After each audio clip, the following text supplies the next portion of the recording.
la suite du discours du pape aux prêtres. Premier point. Et premier point donc, premièrement, la proximité à Dieu.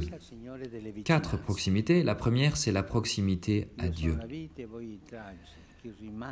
La proximité au Seigneur des proximités. Je suis la vigne, vous êtes les sarments. C'est quand Jean dans l'Évangile parle de ce demeurer, qui demeure en moi et moi en lui, porte beaucoup de fruits, car sans moi, vous ne pouvez rien faire. Qui ne demeure pas en moi est jeté dehors, comme les sarments, et s'assèchent. Ensuite, on les ramasse et on les jette au feu et ils brûlent. Si vous demeurez en moi et si mes paroles demeurent en vous, demandez ce que vous voulez et cela vous sera donné. C'est ce passage de l'évangile de Jean 15, des versets 5 à 7. Un prêtre est invité avant tout à cultiver cette proximité. On l'appelle l'intimité avec Dieu. Et à partir de cette relation, il pourra puiser toutes les forces nécessaires pour son ministère. Le rapport avec Dieu est, pour ainsi dire, la greffe qui nous maintient à l'intérieur d'un lien de fécondité. Sans une relation significative avec le Seigneur, notre ministère est destiné à devenir stérile. La proximité avec Jésus, le contact avec sa parole, nous permettent de confronter notre vie avec la sienne et d'apprendre à ne pas nous scandaliser, de rien de ce qui nous arrive, à nous défendre des scandales. Comme cela s'est produit pour le Maître, vous passerez par des moments de joie et de fêtes nuptiales, de miracles et de guérison, de multiplication des pains et de repos.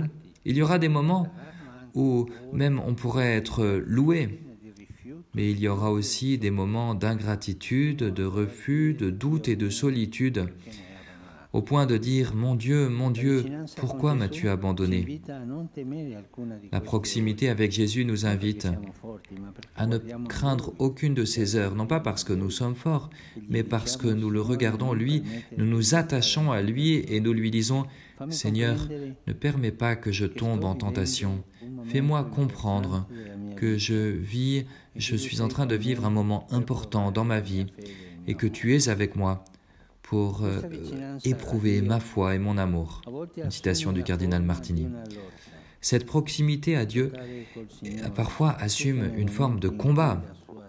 Combattre avec le Seigneur, surtout dans les moments où son absence se fait plus grandement sentir dans la vie du prêtre ou dans la vie des personnes qui lui sont confiées. Combattre toute la nuit et demander sa bénédiction. Genèse 32. Ce sera une source de vie pour beaucoup, et parfois c'est un combat.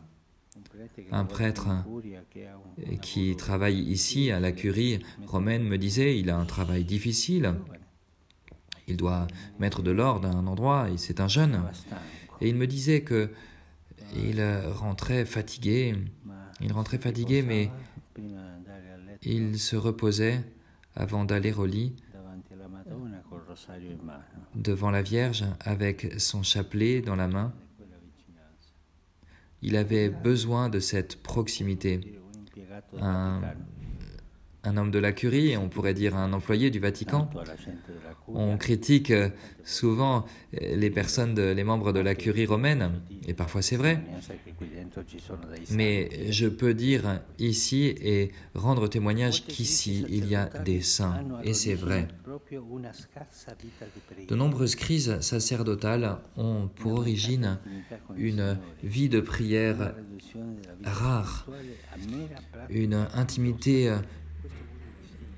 manquée avec le Seigneur, une réduction de la vie spirituelle à une simple pratique religieuse. Et ici, je veux distinguer aussi dans la formation, une chose c'est la vie spirituelle, une autre chose est la pratique religieuse. Comment va ta vie spirituelle ? Bien, je fais la méditation le matin, je prie le rosaire, je fais le bréviaire et tout ça, je fais tout. Non, mais ça c'est la pratique religieuse. Mais comment va ta vie spirituelle ? Je me souviens de moments importants de ma vie dans lesquels cette proximité avec le Seigneur a été décisive pour me soutenir dans les moments sombres.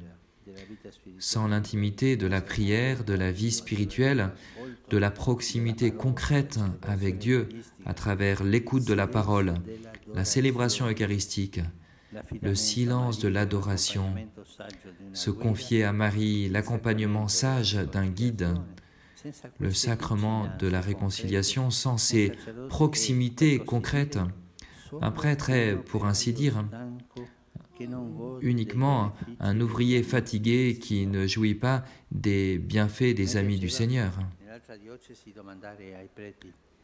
J'aimais bien, dans l'autre diocèse, poser la question au prêtre. « Alors, dis-moi. » Il me racontait, il me parlait de leur travail. « Et dis-moi, comment est-ce que tu vas te coucher ?» Il ne comprenait pas. « Si, le soir, comment est-ce que tu vas te coucher ?»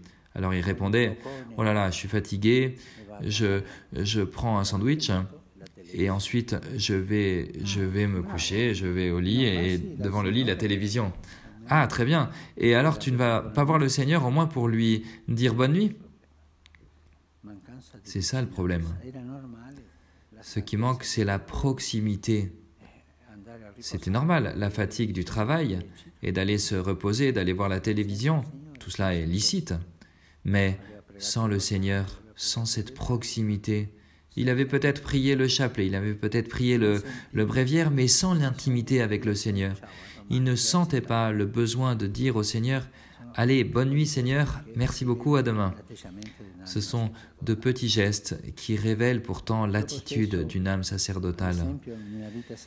Mais souvent, par exemple, dans la vie sacerdotale, on pratique la prière comme un simple devoir, en oubliant que l'amitié et l'amour ne peuvent pas être imposés comme une règle extérieure, mais qu'elles sont un choix fondamental de notre cœur.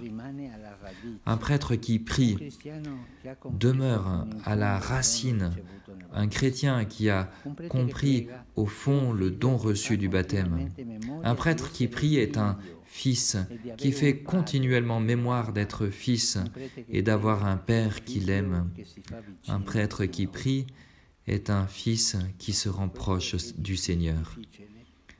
Mais tout cela est difficile quand on n'est pas habitué, si l'on n'est pas habitué à avoir des espaces de silence dans la journée. Si l'on ne sait pas déposer le faire de Marthe pour apprendre l'être de Marie, on a du mal à renoncer à l'activisme et souvent l'activisme peut être une fuite.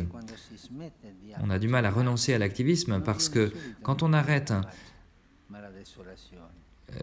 de travailler, n'arrive pas tout de suite la paix mais la désolation. Et même si l'on n'entre pas en désolation, et pour ne pas entrer en désolation, on est disposé à ne jamais s'arrêter. C'est une distraction le travail, pour ne pas entrer en désolation. Mais la désolation est aussi un point de rencontre avec Dieu. C'est justement en acceptant la désolation qui vient du silence, du jeûne, des activités et des paroles, du courage de s'examiner avec sincérité, justement de tout cela, que tout peut prendre une lumière et une paix qui ne s'appuient pas sur nos forces et sur nos capacités. Il s'agit d'apprendre et de permettre que le Seigneur continue à réaliser son œuvre en chacun et puisse purifier tout ce qui manque de fécondité, tout ce qui est stérile, tout ce qui nous détourne de l'appel. Persévérer dans la prière veut dire non seulement de demeurer fidèle à une pratique, cela veut dire ne pas s'échapper justement quand la prière nous conduit au désert. Le chemin du désert est le chemin qui conduit à l'intimité avec Dieu, à condition de ne pas s'enfuir, de ne pas trouver des manières de s'évader de cette rencontre. Au désert, je parlerai à son cœur, dit le Seigneur à son peuple par la bouche du prophète Osée. Voilà une chose que le prêtre doit se demander, s'il est capable de se laisser conduire au désert. Les guides spirituels, ceux qui accompagnent le prêtre, doivent comprendre, doivent aider à lui poser cette question. Est-ce que tu es capable de te laisser conduire au désert?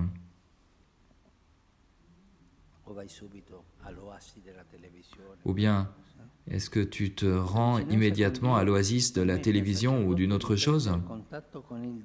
La proximité avec Dieu permet au prêtre de prendre contact avec la douleur qui se trouve en notre cœur et qui, si elle est écoutée, nous désarme au point de rendre possible une rencontre. La prière qui, comme feu, anime la vie sacerdotale est le cri d'un cœur brisé, humilié, qui, comme nous le dit la parole, n'est pas méprisé par le Seigneur. Ils crient vers le Seigneur et lui les écoute. Il les libère de toutes leurs angoisses. Le Seigneur est proche de celui qui a le cœur brisé. Il sauve les esprits humiliés. Un prêtre doit avoir un cœur assez agrandi pour donner une place à la souffrance du peuple qui lui est confié. Et en même temps, en tant que sentinelle, il doit annoncer l'aurore de la grâce de Dieu qui se manifeste justement dans cette douleur. Embrasser, accepter et présenter sa propre misère dans la proximité avec le Seigneur sera la meilleure école pour pouvoir petit à petit donner un espace à toute la misère et la douleur qu'il rencontrera quotidiennement dans son ministère, au point de devenir lui-même comme le cœur du Christ. Et cela préparera le prêtre aussi pour une autre proximité, celle du peuple de Dieu. Dans la proximité avec Dieu, le prêtre renforce sa proximité au peuple et vice-versa. Dans la proximité au peuple, il vit la proximité avec son Seigneur. Et cette proximité avec Dieu, cela me surprend toujours. C'est la première tâche des évêques, parce que quand les apôtres inventent les diacres, ensuite Pierre explique la fonction et il dit « et à nous », c'est-à-dire aux évêques, la prière et l'annonce de la parole.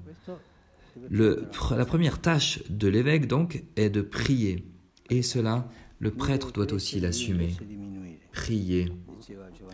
Il doit grandir et moi je dois diminuer, disait Jean-Baptiste. L'intimité avec Dieu rend possible tout cela, car dans la prière, on fait l'expérience d'être grand à ses yeux, et alors cela n'est plus un problème pour les prêtres proches du Seigneur de devenir petits aux yeux du monde. Et c'est là, dans cette proximité, que cela ne fait plus peur de se conformer à Jésus crucifié, comme cela nous est demandé dans le rite de l'ordination sacerdotale qui est très beau, mais que parfois, souvent, nous oublions.